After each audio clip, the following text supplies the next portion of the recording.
Thank you, Jenna. So we are going to be talking more about more than just payments, because I think overall, Magento is more than payments. So as Jenna mentioned, I lead marketing, enablement, and partner activation for Adobe for our content, commerce, and workflow tech partnerships. It is a mouthful. I apologize.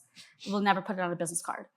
I'm also joined with Ritesh and Mark, who are going to give their expertise on all things Magento as well.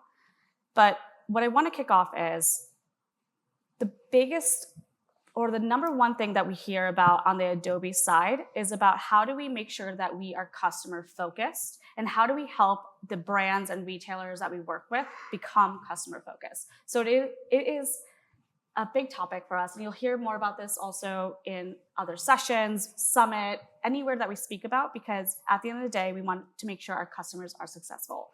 When it comes to just customers, I don't only say Adobe Commerce. I think we know that Magento open source is a huge part of our base that we work with, not just from payment services, but throughout all of Adobe in general. I like the slide because I created it. It was really pretty. But it's really about exceeding, and yeah, that's good. That's really great that it's not loading properly. But great. But what it was supposed to say is about exceeding customer expectations and all that fun stuff. But really, it's about creating customized experiences, personalizing every interaction that we can have with a consumer on our websites, our platforms, and overall, any type of interaction that we have with them. So I'm going to hand off to Mark. He's going to be talking about his business, and I'm going to ask a couple questions and have him really speak to it because no one should hear me, and have also Ritesh chime in as well. All right. So, Mark, can you please tell us more about your business, Dive Gear Express? Sure.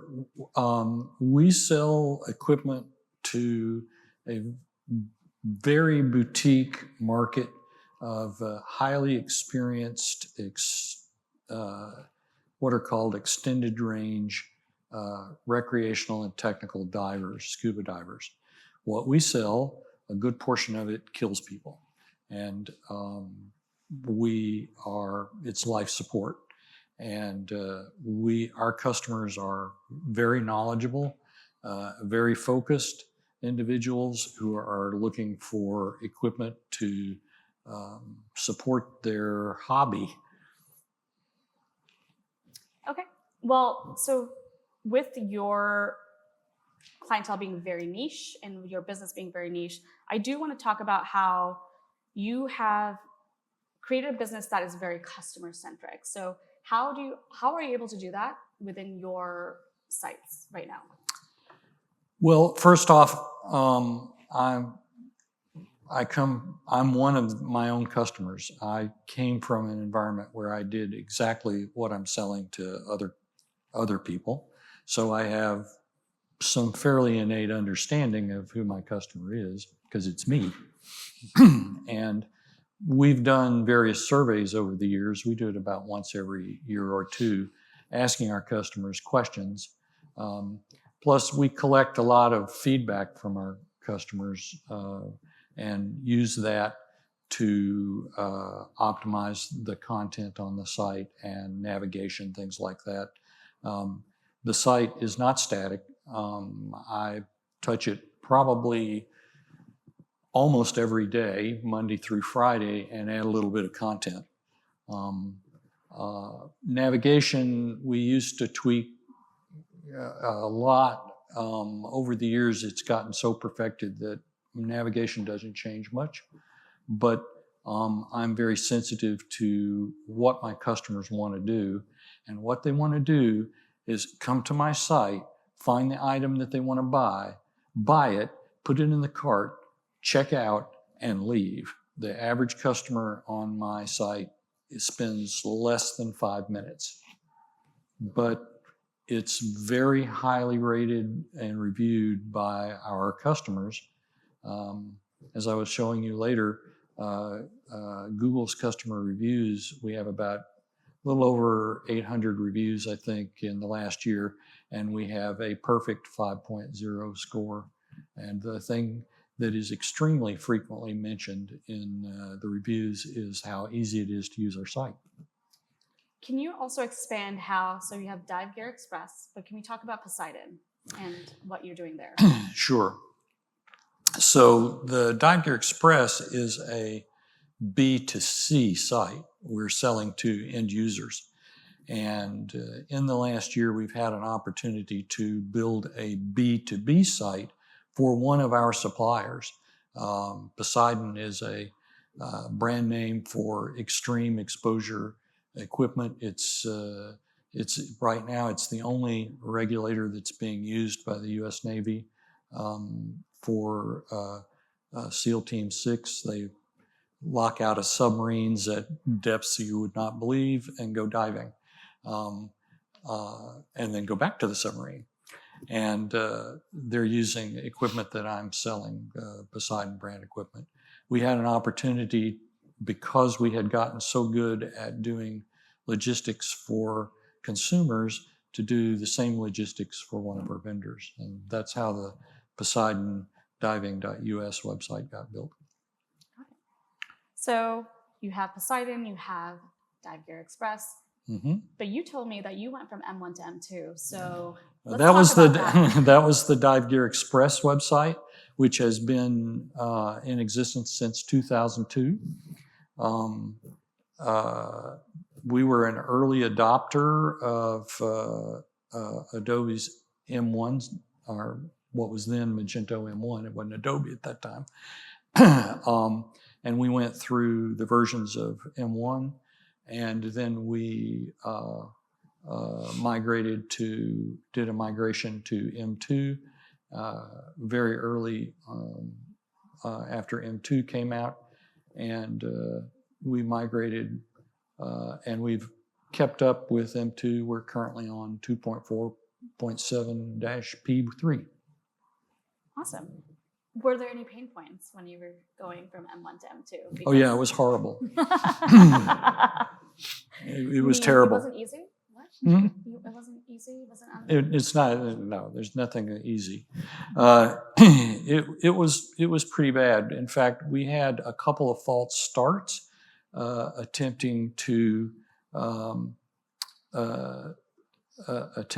do it ourselves, and then attempting to do it with a gold partner, which was a disaster, and then a combination of ourselves and a couple of partners. What we tried to do initially was a migration from M1 to M2, and ultimately what was successful was starting with a clean sheet of paper for M2, building a whole new site from scratch. And then one night we exported some data out of the M1 site and imported that to a spreadsheet, cleaned that up a little bit, and imported it back into M2, primarily some products information. But it turns out that there's no really reasonable way, unless you have a very trivial set of data, to get that data out of M1 and into M2 in any meaningful way. We tried.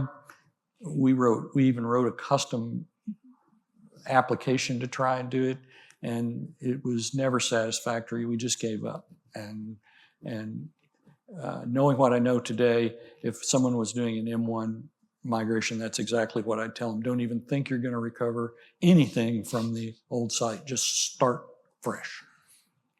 Good advice. I agree with you on that one. So how I met Mark was actually through our payment services team.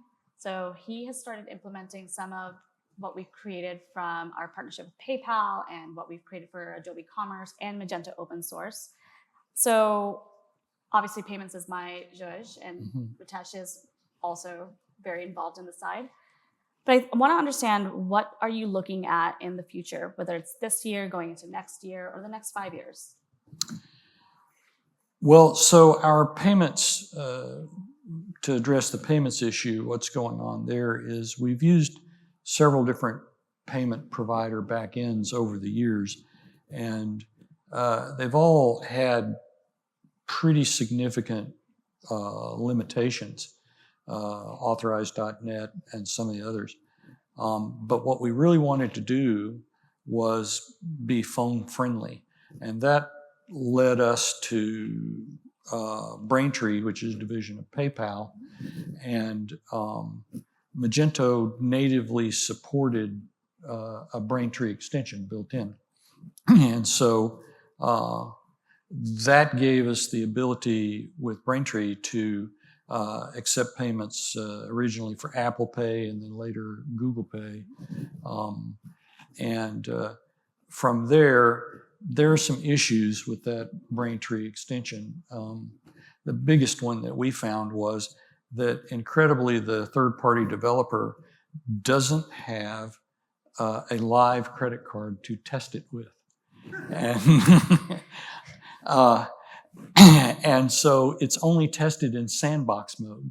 And then they, the old joke of how does Microsoft test software? They ship it, is apparently how the Braintree interface gets developed.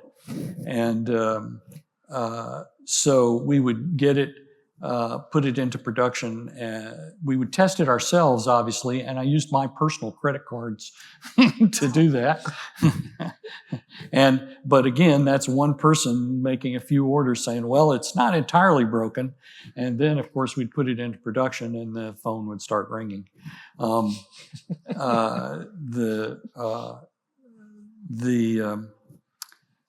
So I was motivated to do something better, and the something better is your new payments platform. In fact, I installed it very early for you guys and gave you a lot of feedback, and you actually listened to me and fixed some of those things before you roll out. And now we've put that platform in on our new B2B site rather than use the Braintree's platform. And I have on my to-do list to switch pretty soon our B2C site over to payments as well. Awesome. Yes, Harrison is very happy about that to hear. Yep. I think talking about future-proofing, Ritesh, what are you saying as far as commerce is related of where should we be going in the next couple of years? Yeah, I mean, it's a loaded question, right? All pressure's on you. But, I think it was interesting, some of the stuff, Mark, that you were talking about in terms of, being customer-centric. I think the main thing is you have to really evaluate your business and decide what customer-centric means for your particular business, right? If you were selling fine jewelry, maybe you'd want people to hang out on the site a little bit longer, get educated a little bit more, build up that confidence to then finally make the right decision.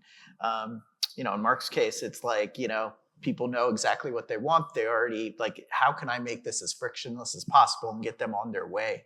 And then there's other sites where you might, want people to come back on a daily basis. And how do you, sort of create that environment? Those are all the tools I think that, it starts by understanding what your ideal customer is like and what makes sense for them. And then using, the tools that Nitu, you mentioned earlier around, personalization, looking at the data and trying to drive some user behavior based on that. And, from an Adobe Commerce perspective and even the flexibility of Magento, right? Like a lot of that data is stored right there in the database. And so how do you harness that data and make valuable insights in order to sort of, drive additional revenue, increase conversion, all of that fun stuff as well. So I'm going to jump to the next slide because I've bulleted out some of the things that we can talk about for scalability and also flexibility and future-proofing on Magento open source and Adobe Commerce.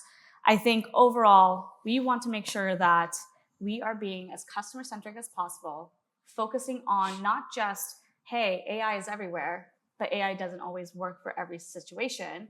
And I think we had this conversation a little bit earlier, where we need to make sure that whomever that we are working with and selling to and, interfacing with, we are meeting the needs that they need. I think one thing I do want to dive a little bit deeper with you, Mark, is how have you positioned AI versus non-AI attributions Sure. to your site? So, AI is the hot new thing, and there are several extensions and capabilities that, quote, have AI built into them. And right now, the ones I've tried, they all connect back to my subscription to ChatGTP. Yeah, they're getting my $50 a month. Yes, they are. And it has pretty much been an embarrassing failure for us, would be the way I would describe it. What we sell is not fast fashion or car batteries or something like that. What we're selling is a technical product that is fairly sophisticated to a fairly sophisticated audience. And while certainly it does reasonably well with Whismo kinds of questions, we'd already dealt with the Whismo issues using other tools that were really better than that. What we found was, for instance, when we tried it in chat, it came back with hallucinatory responses sometimes to questions, certainly very schizophrenic answers. And so we gave that up.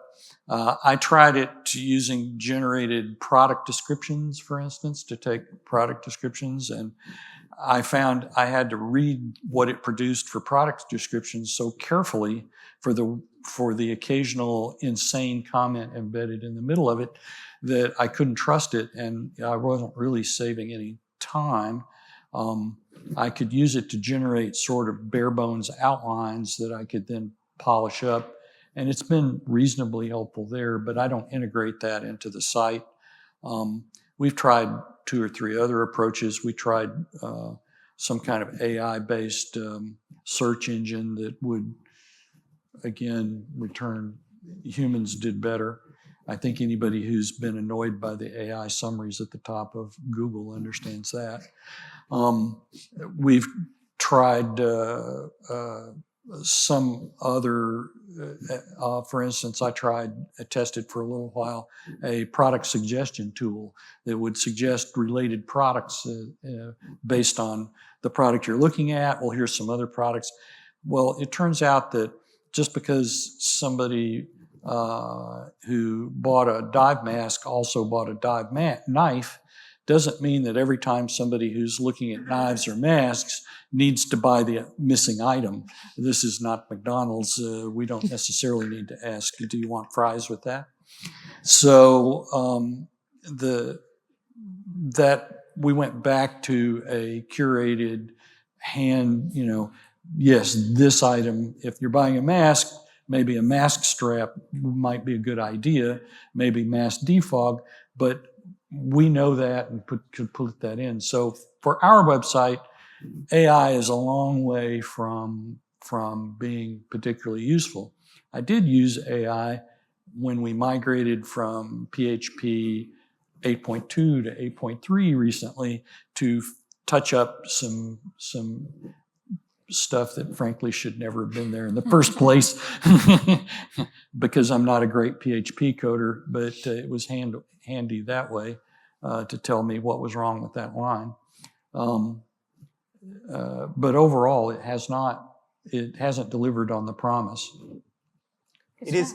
Oh, I was just going to say it is quite interesting because we had this conversation with Mark a little bit earlier in preparation, and it really dawned on me sort of the hypothetical versus reality, right? Like earlier this morning, I showed you how cool it is to generate a water bottle and put it on a backpack, and like now you've got a different image variation.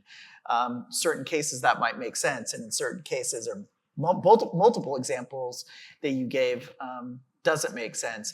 I know that AI, you guys might have I've heard is moving to something called agentic AI, which is something that Adobe is continuing to invest in. The promise there again, and right now we're still in sort of those hypothetical stages, the promise there though is really being able to, instead of doing sort of the intelligent matching or trying to do intelligent matching, really using insights and data to then draw conclusions so that hopefully you get to the right answer. So it's like, not the chatbots that have only been preloaded with the 15 FAQs or something, and then they're just trying to figure out when's the right time to spit one of those things back at you.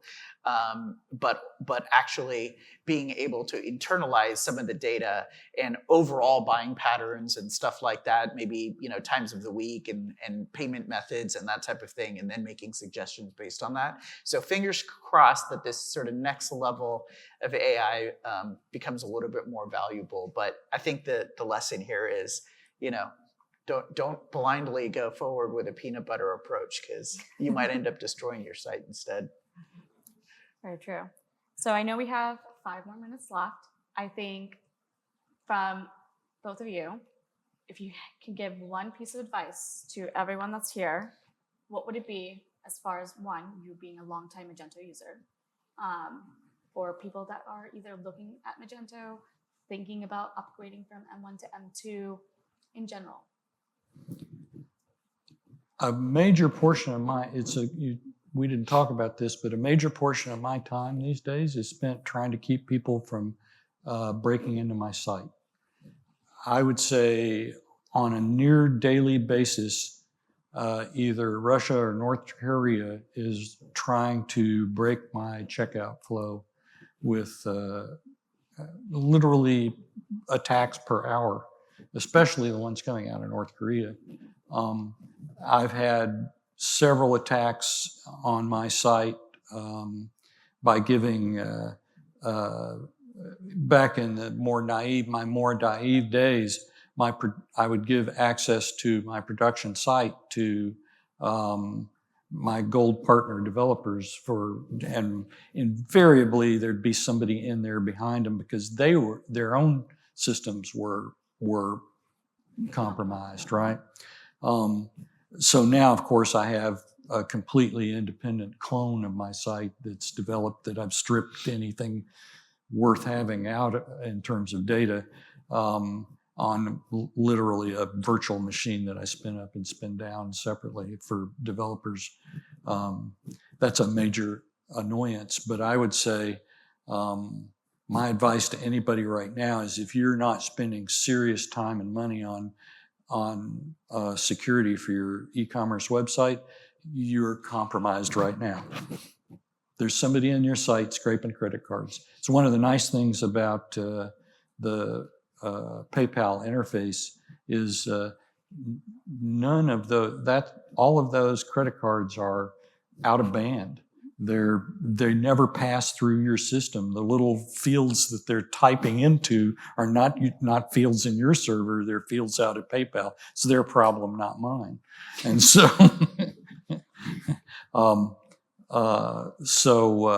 that was a major improvement in my mind when I stopped to take. They could no longer manage to figure out a way to break through my SQL and load something into the bottom of my footer that was going to scrape cards that's being typed in. I still see that on websites today, but it doesn't happen on my site, and it's not going to happen to anybody that's using the Adobe payment system either.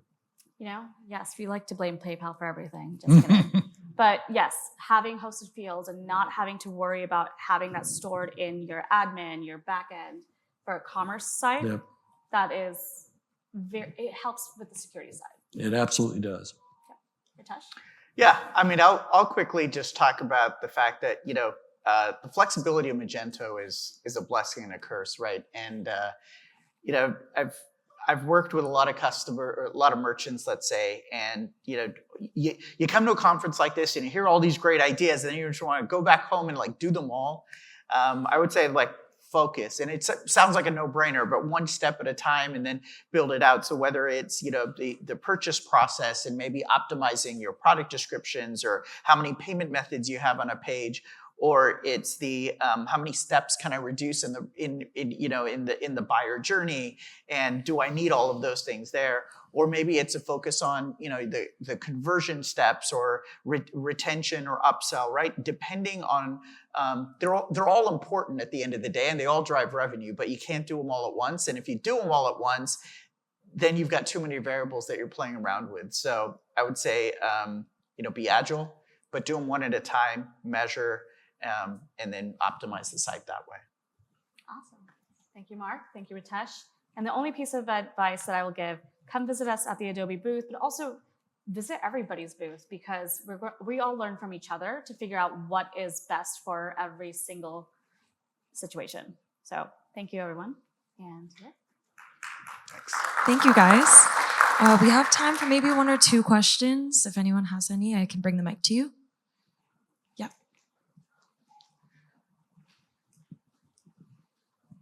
I have a question for the CEO. Among cybersecurity matters, have you had issues with bots trying to use your check-in portal to scrape information out of cards? For example, they'll have a list of passwords or something, and they'll put in the card number or the account name, and they'll just go over and over again to try to get... Rainbow attack, yes. We haven't had too many problems with rainbow attacks. We have had a few.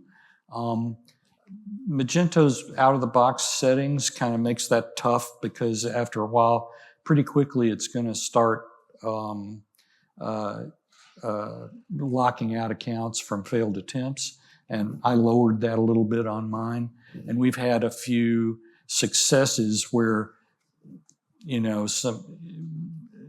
the first try password worked to get in, and they then had a stored card.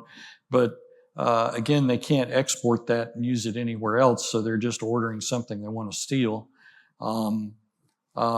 The biggest annoyance seems to be that Magento's user interface for logins offers virtually nothing for protecting. There's no 2FA options available, not even really from third-party extensions. So that, I think, is a real gap in Magento's own security. Is I can't offer my customers a secure login with 2FA today. Thank you. Okay, we are up on time, but if anyone has any other questions, definitely stop by the Adobe booth or chat in the main room. Thank you all for joining us. And let's give another round of applause to our speakers.